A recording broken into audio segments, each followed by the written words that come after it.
ഇതാണ് കുമ്പളങ്ങയും കോഴിയും ലഭിക്കുന്ന രാജേട്ടൻ്റെ കട. ഈ രാജേട്ടൻ്റെ കട അന്വേഷിച്ചു പോയതൊന്നുമല്ല.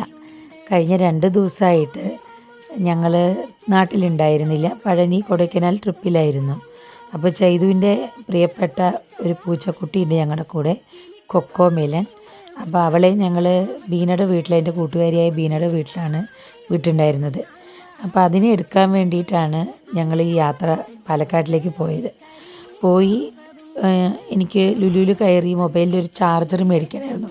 അപ്പോഴാണ് അതിനടുത്താണ് നമ്മുടെ പ്രിയപ്പെട്ട രാജേട്ടൻ്റെ കട എന്നൊരു കടയുണ്ടെന്ന് ഞാനൊരു യൂട്യൂബ് വീഡിയോയിൽ കണ്ടതാണ്. അതിലേക്ക് പോകാമെന്ന് കരുതി. അവിടുത്തെ പ്രധാന വിഭവമാണ് നിങ്ങൾ ഈ കാണുന്ന കുമ്പളങ്ങയും ചിക്കനും. പാലക്കാടിലെ ഒരു ഫേവറേറ്റ് ഫുഡാണിത്. സാധാരണ കല്യാണങ്ങൾക്കാണ് ഇതെല്ലാം വിളമ്പുക. പുളിശ്ശേരി ഉണ്ട് കേട്ടോ അതിൻ്റെ കൂടെ തന്നെ.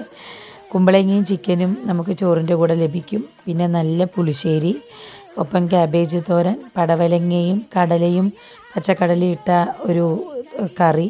ഇത് നല്ല മീൻകറി ആയിരുന്നേ. ഇങ്ങനെ നല്ല ഭക്ഷണമായിരുന്നു കേട്ടോ. ഒരു അച്ചാർ, അങ്ങനെ എല്ലാം ഉണ്ടായിരുന്നു. നമുക്ക് ഒപ്പം തന്നെ മട്ടൻ തലക്കറി, മട്ടൻ ലിവർ കറി, മട്ടൻ്റെ കുറേ കറികൾ, പിന്നെ പലതരം നല്ല വറുത്ത മീനുകൾ, ഇതെല്ലാം അവിടെ അവൈലബിൾ ആയിരുന്നേ. ഇതാണ് നമ്മുടെ ആ പ്രിയപ്പെട്ട രാജേട്ടൻ. അങ്ങനെ ഇതൊരു വീഡിയോ കണ്ടിട്ട് അങ്ങനെ പോയതാണ്. പക്ഷേ സത്യം പറയാലോ, നല്ല ഭക്ഷണമായിരുന്നു. ആ ഭക്ഷണമൊക്കെ ഇവിടെ ഇങ്ങനെ ഒരുക്കി വെച്ചിട്ടുണ്ടാവും. അവരപ്പം നമുക്കത് എടുത്തുകൊണ്ട് തരികയാണ് ചെയ്തിരുന്നത്. അപ്പോൾ ഇത് രാജേട്ടനായിട്ടുള്ളൊരു കുഞ്ഞു വീഡിയോ. ഓക്കേ.